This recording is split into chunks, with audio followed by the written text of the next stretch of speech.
Hi everyone, welcome to the Practical Gardener. In today's video, we are going to discuss this very unique and interesting plant. This is a Caudex plant called Stephania, and this particular variety is called Stephania rotunda. They are native to Southeast Asia and Australia.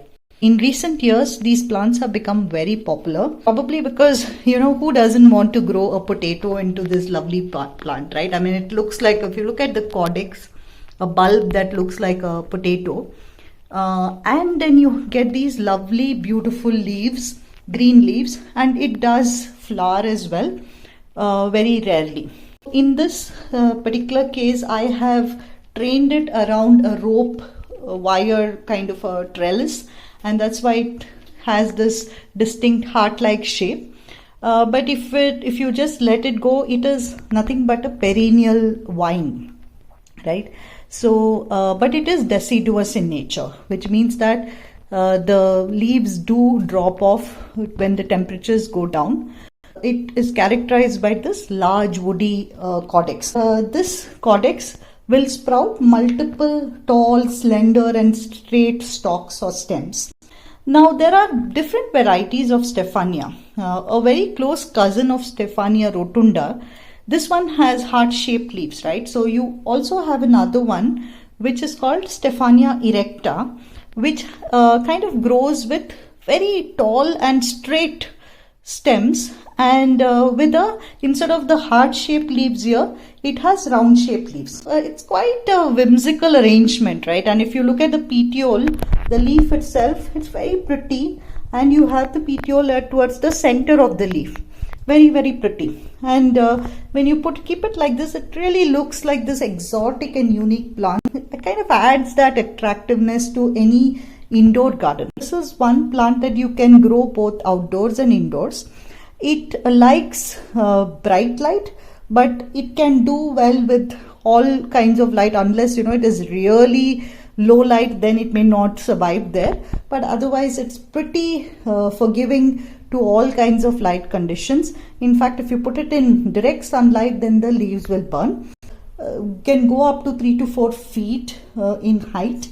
That is the vines themselves. This growth takes place slowly, but once it starts growing, it can fill up your pot very quickly. If you see here, I'm showing you a close-up. So if you see this one big caudex, and there are multiple stems or sprouts, I can call them, that came up from that caudex.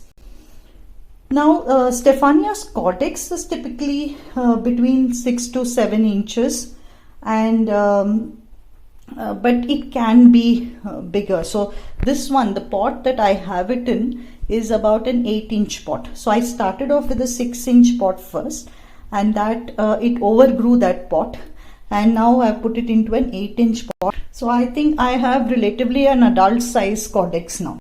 Choosing what soil to use is very important. You can have a tendency to overwater this plant, so use soil that is more succulent or cactus-like.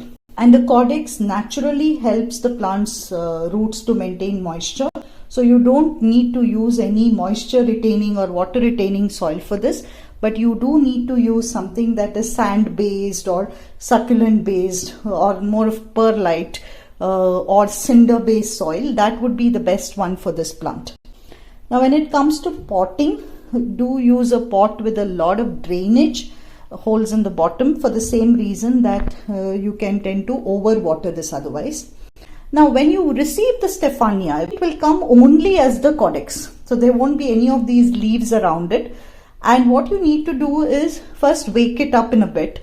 What I mean by wake it up is, you can just probably soak it. Till the time I'm not ready to pot it, I just let it be in a corner like a potato, right?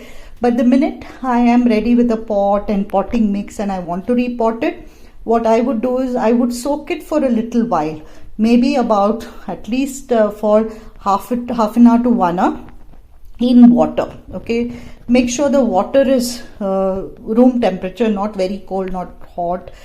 So that really ensures that you give it a little bit of that additional moisture to be able to wake it up. From looking at the bulb, you know which is the side on the top and which is the side at the bottom. So the bottom part will have some roots. Okay, so put the root part down, and the way to grow it is just fill up your pot first with soil. I would say up to 2/3 of the pot with soil, and when I succulent soil, and then just place this bulb or caudex on top of that soil and place it in the center of the pot. Now start filling up the sides of the caudex. Here the beauty of this whole plant is this whole plant, the caudex being visible, and this lovely pattern of leaves. So ensure that most of the caudex is outside the soil, and it's only the small base which has the root part which is under the soil. Once you plant it that way, give it some water and your plant is ready to go. And I said this a couple of times before, it is very easy to overwater this plant. So it's extremely important to ensure that you don't overwater it. Remember, the caudex holds a lot of water. It is perfectly fine to let the soil dry out completely before watering again. Okay, and in the winters, as the temperatures go down, this plant does go dormant and hardly needs any water during that time. Light requirements I did speak about. Bright indirect light is what this plant likes. Temperatures, the temperature that you and I are comfortable with, anything in the 60s and higher, is what this plant likes as well. In terms of humidity, this is a humidity loving plant. If you don't keep it in humid enough environment, the leaves can start drying up. So do maintain the humidity, a high humidity, relatively high humidity. But this is not like your calathea or any other humidity lovers that, it will die without humidity, right? It can do well with regular, like any other house plant. It's not very picky. Honestly, it's one of the most maintenance free plants, and it also adds that uniqueness factor, and it also becomes a conversation starter. I mean, everybody who sees the Stephania, they would want to talk about it, where did you get it, etc. So that's how, if you want to add anything unique to your garden. So just like Bovia, this is a very unique and a different exotic kind of a caudex plant, which will add that fun element into your gardening. I hope you can find and grow the Stephania rotunda in your garden, or any other Stephania that you can find. Okay, bye. Thanks so much for watching.